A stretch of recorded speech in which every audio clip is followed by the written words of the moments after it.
இடம்பொருள் நேயர்களுக்கு வணக்கம். இந்த வீடியோவில் என்ன பார்க்க போறோம் அப்படின்னு பார்த்தோம்னா, இன்றைய நாளில் கிடைச்ச தமிழ் சினிமா பற்றின எக்ஸ்க்ளூசிவ் கலெக்டிவ் அப்டேட்ஸ் தான் ஒரு கலெக்ஷனாக பார்க்க போறோம்ப்பா. ஃபர்ஸ்ட் என்ன அப்டேட் அப்படின்னு பார்த்தோம்னா, ரீசெண்டாக ரிலீஸ் ஆன விஜய் சேதுபதியோட 50வது படமான மகாராஜா படம் வந்து ஹிந்தியில ரீமேக் பண்ண போறாங்க. இந்த படத்துல வந்து அமீர் கான் லீடா பண்ண போறாரு அப்படிங்கிற மாதிரி ஒரு அப்டேட் கிடைச்சிருக்குது. இதுக்கு அடுத்ததான் என்ன அப்படின்னு பார்த்தோம்னா, சூர்யா 44ல இருந்து ஒரு அப்டேட் வந்துருக்குது. ரீசெண்டா அவரோட பர்த்டேக்கு தான் வந்து ஒரு சின்ன கிளிம்ஸ் ரிலீஸ் பண்ணியிருந்தாங்க அப்படின்ற இந்த படத்தோட ஸ்டோரி வந்து கேங் வார் ஃபிலிமா இருக்க போகுது அப்படிங்கிற மாதிரி ஒரு அப்டேட் கிடைச்சிருக்குது. ஸோ எப்படிப்பட்ட படமா இருக்க போகுது அப்படிங்கிறத வெயிட் பண்ணி பார்த்துடலாம் அப்படிங்கிறது தான்.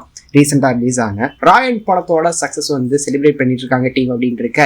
இந்த படத்துல வந்து சந்தீப் கிஷன் ரோல் வந்து ரொம்ப இம்பார்ட்டன்டான கேரக்டரா இருந்ததுல இந்த ரோல்ல வந்து ஃபர்ஸ்ட் சாய்ஸா இருந்தது யாரு அப்படின்னு பார்த்தோம்னா விஷ்ணு விஷால். அவர் வந்து அந்த டைம்ல வந்து லால் சலாம் போன்ற பல படங்கள்ல பிஸியா இருந்தாரு அப்படிங்கறதுனால இந்த படத்தை தவிர்க்க வேண்டிய சூழ்நிலை ஆயிடுச்சு. அப்படிங்கறதுனாலதான் வந்து சந்தீப் கிஷன் இந்த ரோலை கிராப் பண்ணி இப்ப அவரோட ரோல் வந்து பெருசா பேசப்பட்டு இருக்குது. ஸோ இதுக்கு என்ன அப்படின்னு பார்த்தோம்னா, ரீசெண்டா வந்து மாரி செல்வராஜ் வந்து தலைவரை மீட் பண்ணியிருக்கிறாரு அப்படிங்கிற மாதிரியும் ஒரு ஸ்டோரி நரேட் பண்ணியிருக்காரு அப்படின்னு சொல்லியிருக்காங்க. மேபி தலைவர் 174 இருக்கலாம் அப்படிங்கிற மாதிரி சொல்றாங்க.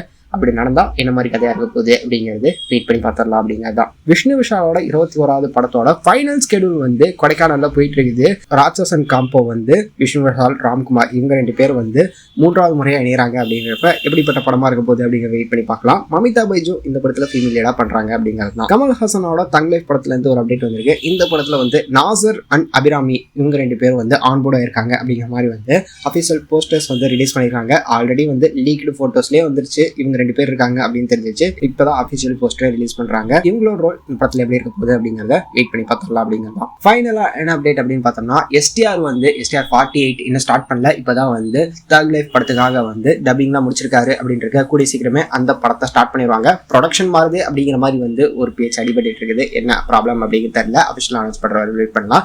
இதுக்கு அடுத்துதான் வந்து ஒரு இம்பார்ட்டன்ட் படம் ஒன்று இருக்குது அவரோட கெரியர்ல அப்படிமா சொல்லியிருக்காங்க. ஜூட் ஆந்தனி ஜோசப் 2018 டைரக்டர் இருக்காருல்ல, அவரோட டைரக்ஷன்ல ஒரு படம் பண்ண போறாரு. எஸ்டிஆர் 49 இருக்க போகுது அப்படிமா சொல்லியிருக்காங்க. இந்த படம் வந்து ஒரு மிகப்பெரிய பட்ஜெட்ல எடுக்க போறாங்க அப்படிமா சொல்லியிருக்காங்கப்பா. ஸோ அவரு வந்து கம்பேக் கொடுத்துட்டாரு. ஸோ இதுக்கப்புறம் வந்து தரமான படமாக தான் இருக்கும் அப்படிங்கிற மாதிரி எதிர்பார்க்கப்படுகிறது.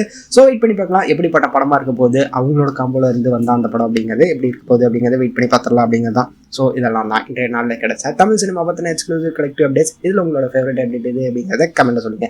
இந்த வீடியோ பிடிச்சிருந்தா லைக் பண்ணிட்டு இந்த மாதிரி அப்டேட்ஸ் நீங்கள் தொடர்ந்து பார்க்கணும் கேட்கணும் அப்படின்னு வச்சுக்கோங்க. மறக்காம சப்ஸ்கிரைப் பண்ணிருங்க. அப்போ தான் நாங்கள் போகிற வீடியோஸ் உங்களுக்கு ரெகுலராக வரும்.